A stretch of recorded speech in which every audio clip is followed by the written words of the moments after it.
যদি কাউকে সাহায্য করতে চাও তবে এমন সাহায্য করো যেটা চিরস্থায়ী, যে সাহায্য তাকে অনেক উন্নতির পথে নিয়ে যেতে পারে। 1 টাকা 2 টাকা বা এক থালা অন্যের মাধ্যমে তুমি এক বেলার বা একটি দিনের সাহায্য করতে পারো।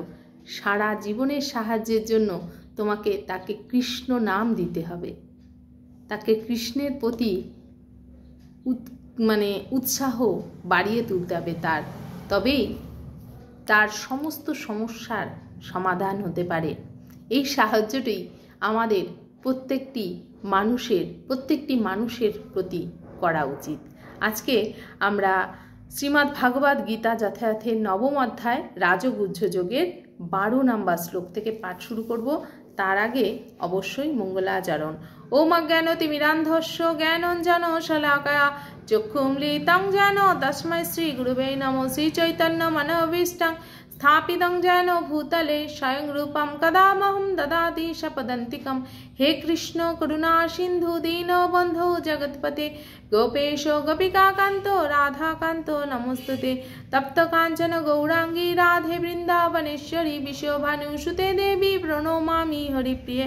वंशाकल्पतरुभ्यश्च कृपा सिन्धुभ्येव च पतितानां पावनेभ्यो वैष्णवेभ्यो नमो नमो। जय श्री कृष्ण चैतन्य प्रभु नित्यानंद श्री अद्वैत गदाधर श्रीवासादि गौरभक्तवृंद। हरे कृष्ण कृष्ण कृष्ण हरे हरे, हरे राम राम राम हरे हरे। मूकं करोति वाचालं पङ्गुं लङ्घयति गिरिं यत्कृपातमहं वन्दे परमानन्दाय माधव। श्रील प्रभुपाद की जय। ग्रंथराज श्रीमद् भागवत गीता যথাযথের जय। हरे कृष्ण। বন্ধুরা, আজকে রাজগুহ্য যোগের শ্লোক নাম্বার 12 থেকে আমরা পাঠ শুরু করব। শ্লোকটা পড়ি, তারপরে অনুবাদ ও তাৎপর্য প্রভুপাদ যেটা আমাদেরকে দিয়েছেন সেটা পাঠ করব। মোঘাশা মোঘ কর্মানো মোঘ জ্ঞানা বিচেতেশো রাক্ষসী মাসুরিং চৈব প্রকৃতিং মোহনিং শ্রিতা। অনুবাদ: এইভাবে যারা মোহাচ্ছন্ন হয়েছে তারা রাক্ষসী এবং আসুরি ভাবের প্রতি আকৃষ্ট হয়। সেই মোহাচ্ছন্ন অবস্থায় তাদের মুক্তি লাভের আশা, তাদের সকাম কর্ম এবং জ্ঞানের প্রয়াস সমস্তই ব্যর্থ হয়। তাৎপর্য প্রভুপাদ বলেছেন, অনেক ভক্ত আছে যারা নিজেদের কৃষ্ণ ভাবনাময় এবং ভক্তিযোগে যুক্ত বলে মনে করে, কিন্তু তারা অন্তরে পরম পুরুষোত্তম শ্রীকৃষ্ণকে পরম জ্ঞান বলে স্বীকার করে না। তারা কোনোদিনই ভক্তিযোগের ফলস্বরূপ ভগবত ধাম প্রাপ্ত হতে পারে না। অনেকেই ভগবানের সেবা করে, পূজা করে, সারাদিন ভগবানের চিন্তা করে, কিন্তু ভগবানকে জানা আমাদের যে পরম জ্ঞান সেটা বলে মনে করে না। ভগবানকে জানতে চায় না, ভগবানকে বুঝতে চায় না। ভগবানের শাস্ত্র, ভগবানের যে শাস্ত্র পড়ে আমরা ভগবানের জ্ঞান লাভ করতে পারি, সেই শাস্ত্র সম্পর্কে তাদের কোনো রকম জ্ঞান নেই। তাই তারা ভগবত ধাম প্রাপ্ত হতে পারে না। তেমনি পরম পুরুষোত্তম ভগবান শ্রীকৃষ্ণকে উপহাসকারী সকাম কর্মনিষ্ঠ সদাচারী ব্যক্তিরা অথবা জড়জাগতিক বন্ধন থেকে অন্তিমকালে মুক্তিকামীরা কোনো দিনই সফল হতে পারে না। অর্থাৎ যে সমস্ত মানুষ ভগবান শ্রীকৃষ্ণকে উপেক্ষা করে তারা আসুরিক ভাবাপন্ন কিংবা নাস্তিক। ভগবদ গীতার 7ম অধ্যায়ে তাই বলা হয়েছে যে এই ধরনের আসুরিক ভাবাপন্ন দুষ্ট লোকেরা কখনোই ভগবান শ্রীকৃষ্ণের শরণাগত হতে পারে না। তাই পরম তত্ত্বজ্ঞান লাভের জন্য তারা মনোধর্ম প্রসূত সমস্ত জল্পনা কল্পনার মাধ্যমে এই সিদ্ধান্তে উপনীত হয় যে জীবসত্তা এবং শ্রীকৃষ্ণের মধ্যে কোনো পার্থক্য নেই। অনেকে বলে থাকেন যে ভগবান এবং মানুষের মধ্যে কোনো পার্থক্য নেই।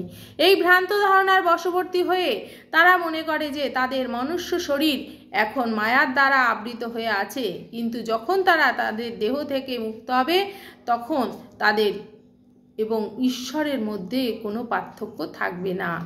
তারা মনে করে এই দেহটা এখন জড়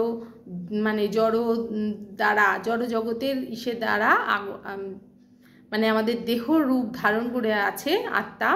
যখন আত্মা দেহ থেকে চলে যাবে তখন ঈশ্বরের সঙ্গে তাদের কোনো পার্থক্য থাকবে না। এটা সম্পূর্ণভাবে ভুল। শ্রীকৃষ্ণের সঙ্গে এক হওয়ার চেষ্টায় মোহগ্রস্ত চিন্তাধারার ফলে কোনো দিনই তারা সার্থকতা লাভ করতে পারে না।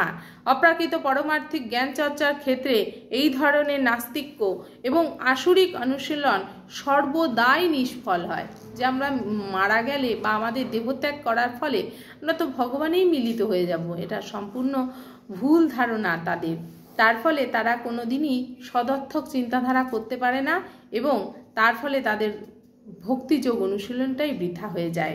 এটাই হচ্ছে এই শ্লোকের নির্দেশ। ভগবান কিন্তু এই শ্লোকের মাধ্যমে সেটাই আমাদের নির্দেশ দিচ্ছেন। এই ধরনের লোকদের দ্বারা বেদান্ত সূত্র অথবা উপনিষদ আদি বৈদিক শাস্ত্র থেকে জ্ঞান চর্চা চিরকালই নিষ্ফল এবং ব্যর্থ হয়। এই রকম মানসিক চিন্তাধারার যে সমস্ত মানুষ রয়েছে তাদের থেকে যদি আমরা এই বেদ উপনিষদ জ্ঞান আহরণ করি তাহলে কিন্তু সেই মানুষগুলোও সেই রকমই আমাদের জ্ঞান দেবে, আমরাও সেই রকম জ্ঞানগুলোই আহরণ করব। তার ফলে আমরাও কিন্তু সেই নিষ্ফল এবং ব্যর্থ হব। সুতরাং পরম পুরুষোত্তম ভগবান শ্রীকৃষ্ণকে একজন সাধারণ মানুষ বলে মনে করা মহা অপরাধ। শুধু অপরাধ নয়, আমরা যারা মনে করছি যে সাধারণ মানুষের মধ্যে শক্তিমান বা শক্তিশালী এক পুরুষ হচ্ছেন ভগবান শ্রীকৃষ্ণ, তারা মহা অপরাধ। যারা তা করে তারা অবশ্যই বিভ্রান্ত, কারণ তারা ভগবান শ্রীকৃষ্ণের সচ্চিদানন্দ ঘন শাশ্বত নিত্য শ্রীবিগ্রহের তত্ত্ব জানে না, তাই তারা সেটা বলে।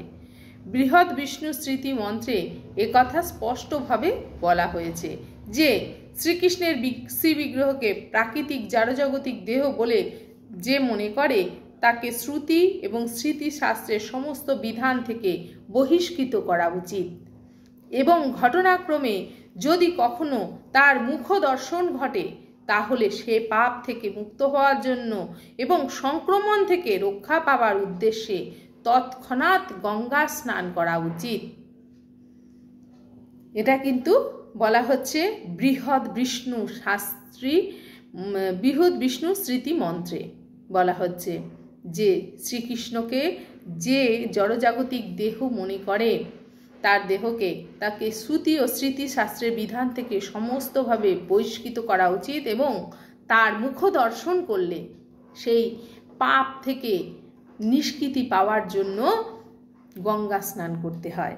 পরম পুরুষোত্তম ভগবান শ্রীকৃষ্ণকে তারাই অবজ্ঞা করে যারা তার প্রতি ঈর্ষাপরায়ণ। এই ধরনের লোকেরা বারবার আসুরিক অথবা নিরেশ্বরবাদী জনিতে জন্মগ্রহণ করতেই নিশ্চয় চায়। তাদের প্রকৃত জ্ঞান চিরকাল মোহের দ্বারা বিলুপ্ত হয়ে থাকবে, যার ফলে তারা উত্তরোত্তর সৃষ্টি রাজ্যের সবচেয়ে তমসাময় অধম জনিতে পতিত হতে থাকবে। তারা শুধু অধম জনিতে পতিত হতে থাকবে, বারবার জন্ম নেবে আর বারবার অধম জনিতে তাদের জন্মও নিতে হবে। মানে মনুষ্যকুলের থেকে নিচে বিভিন্ন পশুজনী বিভিন্ন প্রাণীকুলে যে জন্ম সেখানে নিতে হবে, সেটাই এখানে কিন্তু বলা হচ্ছে। শ্লোক নাম্বার 13 আমরা পাঠ করব। মাহাত্মনস্ত মাং পার্থ দৈবীং প্রকৃতিমাশ্রিতা ভজন্তনন্য মানস গতা ভূতাদি অব্যয়ম। হে পার্থ, অনুবাদ করছি, হে পার্থ, মোহমুক্ত মহাত্মাগণ আমার দৈবী প্রকৃতি আশ্রয় করেন আর তারা আমাকে সর্বভূতের কারণ ও অবিনাশী জেনে অনন্য চিত্তে আমার ভজনা করেন। তারপর যে প্রভুপাদ বলছেন, এই শ্লোকে স্পষ্টভাবে যথার্থ মহাত্মার স্বরূপ বর্ণনা করা হয়েছে। যথার্থ মহাত্মার পরম লক্ষণ হচ্ছে যে তিনি সর্বদাই দিব্য প্রকৃতিতে অধিষ্ঠিত হয়ে থাকেন। তিনি কখনোই জড়া প্রকৃতির মায়ার অধীন হন না। আর তা কিভাবে হয়, সপ্তম অধ্যায়ে তার ব্যাখ্যা করা হয়েছে। পরম পুরুষোত্তম ভগবান শ্রীকৃষ্ণের শরণাগত জীব অবিলম্বে জড়া প্রকৃতির মায়া থেকে মুক্ত হয়ে যায়। ভগবানের যে চরণ আশ্রয় নেয়, ভগবানের যে শরণাপন্ন হয়, সে অবিলম্বে এই জড়া প্রকৃতির মায়া থেকে মুক্ত হতে পারে। এটাই হচ্ছে তার যোগ্যতা। মানুষ যখনই পরম পুরুষোত্তম ভগবানের কাছে আত্মসমর্পণ করে, তৎক্ষণাৎ সে জড়জাগতিক মায়া, প্রকৃতির মায়ার বন্ধন থেকে সে মুক্ত হন। ভগবানের চরণে, ভগবান শ্রীকৃষ্ণের চরণে যখনই কোনো মানুষ আত্মসমর্পণ করে, তৎক্ষণাৎ সে জড় জগতের এই যে মায়া, তার থেকে মুক্ত হয়ে যায়। এটাই হচ্ছে মুক্তি লাভ করার প্রাথমিক সূত্র। যেহেতু জীবসত্তা ভগবানের তটস্থা শক্তি, তাই জড়জাগতিক প্রকৃতির মায়া থেকে মুক্ত হওয়ার সঙ্গে সঙ্গেই সে অপ্রাকৃত পারমার্থিক প্রকৃতির আশ্রয় লাভ করে। পারমার্থিক প্রকৃতির পথ নির্দেশনাকেই বলা হয় দৈবী প্রকৃতি। সুতরাং এইভাবে পরম পুরুষোত্তম ভগবানের শরণাগত হওয়ার ফলে জীবাত্মা যখন উন্নত হয়, তখন মানুষ মহাত্মার পর্যায়ে উন্নীত হয়। শ্রীকৃষ্ণ ব্যতীত আর কোনো কিছু দিকেই মহাত্মা তার মনোযোগ বিক্ষিপ্ত করেন না, কারণ তিনি খুব ভালোভাবেই জানেন শ্রীকৃষ্ণই হচ্ছেন আদি পরম পুরুষ, তিনিই হচ্ছেন সর্বকারণের পরম কারণ। এই সম্পর্কে কোনো সন্দেহ নেই। এই চিত্তবৃত্তির উন্মেষ হয় অন্য মহাত্মা বা শুদ্ধ ভক্তের সঙ্গ লাভ করার ফলে। এই চিত্তশুদ্ধি একমাত্র হতে পারে ভগবত ভক্তের সঙ্গ করার ফলে, বা ভগবত ভক্তের মুখ থেকে ভগবানের কথা শ্রবণ করার মাধ্যমে আমাদের এই চিত্তশুদ্ধি এবং মায়ার থেকে মুক্ত লাভ হতে পারি। তাই আমাদের সব সময় ভগবানের মায়ার থেকে মুক্তি লাভ করার জন্য ভগবত ভক্তের সঙ্গ করা প্রয়োজন। তারা কেবল শ্রীকৃষ্ণের দ্বিভুজ রূপেই অনুরক্ত থাকেন, তারা শ্রীকৃষ্ণের অন্য কোনো বৈশিষ্ট্যে আকৃষ্ট হন না। এমনকি অন্য কোনো দেবতা বা মানুষের প্রতিও তাদের কোনো রকম আসক্তি থাকে না। যারা শুদ্ধ ভগবত ভক্ত, ভগবানের শুধু দ্বিভুজ যে শ্রীকৃষ্ণের রূপ, তাতেই তারা আকৃষ্ট থাকেন। অন্য কোনো রূপ তাদের আকৃষ্ট করতে পারে না, বা অন্য কোনো মানুষও তাদেরকে আকৃষ্ট করতে পারে না। তারা সব সময় ভগবানের প্রতি আকৃষ্ট হয়ে থাকেন। এই ধরনের কৃষ্ণ ভাবনাময় ভক্ত সদা সর্বদাই শ্রীকৃষ্ণের চিন্তায় মগ্ন থাকেন। এই ধরনের শুদ্ধ ভক্ত সব সময় ভগবান কিসে সুখী থাকবে, ভগবান কিসে আনন্দ লাভ করবে, ভগবানের প্রীতিবিধানের জন্য তারা সব সময় মগ্ন থাকেন। তারা অবিচলিতভাবে কৃষ্ণ ভাবনাময় ভগবত সেবায় নিত্য তন্ময় হয়ে থাকেন। নিত্য তারা ভগবানকে নিয়েই তারা ব্যস্ত থাকেন। এই জড়জগতে কি হচ্ছে, কি আসছে, কি যাচ্ছে, তাদের কোনো ভ্রুক্ষেপ সেই নিয়ে থাকে না। শ্লোক নাম্বার 14 আমরা পাঠ করব। সততম কীর্তয়ন্ত মাম যতন্ত চ দুরব্রতা নমস্যস্ত চ মাম ভক্তা নিত্যযুক্তা উপাসতে। অনুবাদ: ব্রহ্মচার্যাদি ব্রতে দৃঢ়নিষ্ঠ ও যত্নশীল হয়ে সেই ভক্তরা সর্বদা আমার মহিমা কীর্তন করে এবং সর্বদা ভক্তিপূর্বক আমার উপাসনা করে। আগের শ্লোকে যেটা পাঠ করলাম যে শুদ্ধ ভক্ত সবসময় ভগবানের সেবায় মগ্ন থাকে, সেইটাই টেনে ভগবান আরও বলছেন, কোনো সাধারণ মানুষকে একটা ছাপ মেরে মাহাত্মা বানানো যায় না। কোনো সাধারণ মানুষকে যে কোনো একটি ছাপ দিয়ে দিলাম যে তুমি মহাত্মা যাও, সেইভাবে হয় না। যথার্থ মহাত্মার স্বরূপ লক্ষণের বর্ণনা এখানে আছে, যে মহাত্মা কেমন হবে। মহাত্মা সর্বদাই পরম পুরুষোত্তম ভগবান শ্রীকৃষ্ণের গুণকীর্তনে মগ্ন থাকেন, আর তার কোনো কাজই থাকে না। তিনি নিরন্তর পরমেশ্বরের মহিমা প্রচারে নিয়োজিত থাকেন। তিনি সর্বদাই ভগবানের নাম গান প্রচার করতে থাকেন। তার একটাই কাজ, ভগবানের নাম গান প্রচার করা, ভগবানকে খুশি রাখা, ভগবানের সেবায় নিয়োজিত থাকা। পক্ষান্তরে বলা যায় যে মহাত্মা কখনোই নির্বিশেষবাদী হন না, কারণ যথার্থ মহাত্মা হচ্ছেন তিনি, যিনি ভগবানের ধাম, ভগবানের নাম, ভগবানের রূপ, ভগবানের গুণ তথা ভগবানের অদ্ভুত চরিত্রে স্তুতিতে ভগবানের কীর্তন করে, যে সবসময় ভগবানের নাম, রূপ, গুণ, মহিমার কীর্তন করে, সেই হচ্ছেন মহাত্মা। সমস্ত ভগবত তত্ত্ব সর্বদাই কীর্তনীয়। তাই যথার্থ মহাত্মা সর্বদাই পরম পুরুষোত্তম ভগবানের প্রতি অনুরক্ত থাকেন। ভগবানের নির্বিশেষ রূপ ব্রহ্মজ্যোতির প্রতি সে আসক্ত। তাকে ভগবদ্ গীতায় মহাত্মা বলে বর্ণনা করা হয়নি। ব্রহ্মজ্যোতির প্রতি যে আসক্ত তাকে কিন্তু ভগবদ্ গীতায় মহাত্মা বলা হয়নি। এই ধরনের মানুষকে পরবর্তী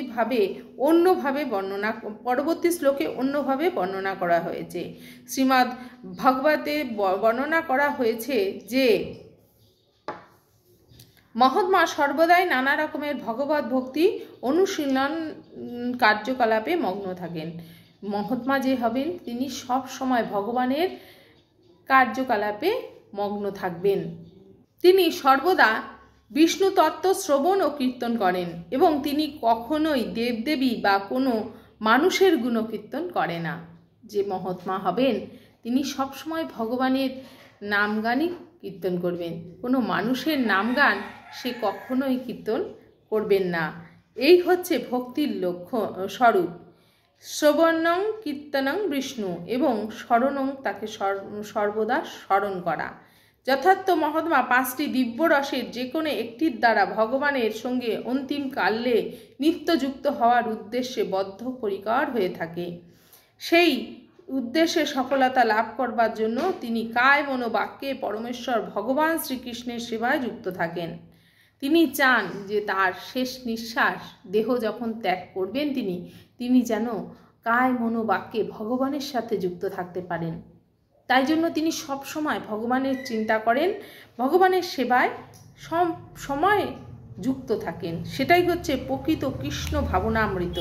ভক্তিযোগের কতগুলি ক্রিয়া অবশ্যই পালনীয়, যেমন একাদশী, জন্মাষ্টমী ইত্যাদি পূর্ণতিথিতে উপবাস করা, যেমন একাদশী পালন করা। যারা অবশ্যই ভক্তিযোগ পালন করছে তারা অবশ্যই একাদশী পালন এবং জন্মাষ্টমী এই সমস্ত পুণ্যতিথি উপবাস করা। এই সমস্ত বিধি বিধান মহান আচার্যদের দ্বারা তাদের জন্য নির্দেশিত হয়েছে। যারা পরম পুরুষোত্তম ভগবানের পরমাত্মিক চিন্ময় জগতে ভগবানের নিত্য সান্নিধ্য লাভ করার প্রকৃত প্রয়াসী মহাত্মারা এই সমস্ত বিধান কঠোরভাবে পালন করেন। তাই তারা অবধারিতভাবে তাদের বাঞ্ছিত ফল লাভ করেন। এই অধ্যায়ে 2য় শ্লোকে যা বর্ণনা করা হয়েছে সেই অনুযায়ী এই ভক্তিযোগ কেবল সহজ সাধ্যই নয়, তা অত্যন্ত আনন্দের সঙ্গে সম্পাদন করা যায়। এই ভক্তিযোগ আমরা আগে পড়েছি, ভক্তিযোগ খুব সহজভাবে লাভ করা যায়, পালন করা যায় এবং আনন্দের সঙ্গে পালন করার জন্য।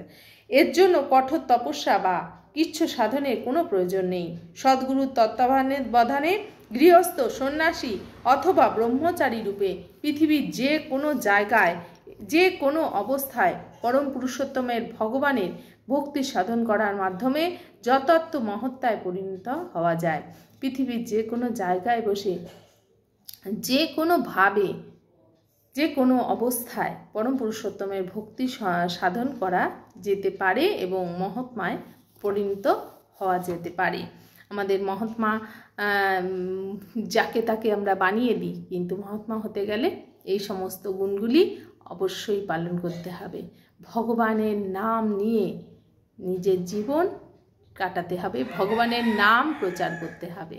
তার ফলেই কিন্তু সে জীবনের শেষ দিন, শেষ নিঃশ্বাস পর্যন্ত কিন্তু ভগবানকে স্মরণ করতে করতে তার দেহ ত্যাগ করতে পারবে এবং সে ভগবত ধাম প্রাপ্ত হতে পারবে।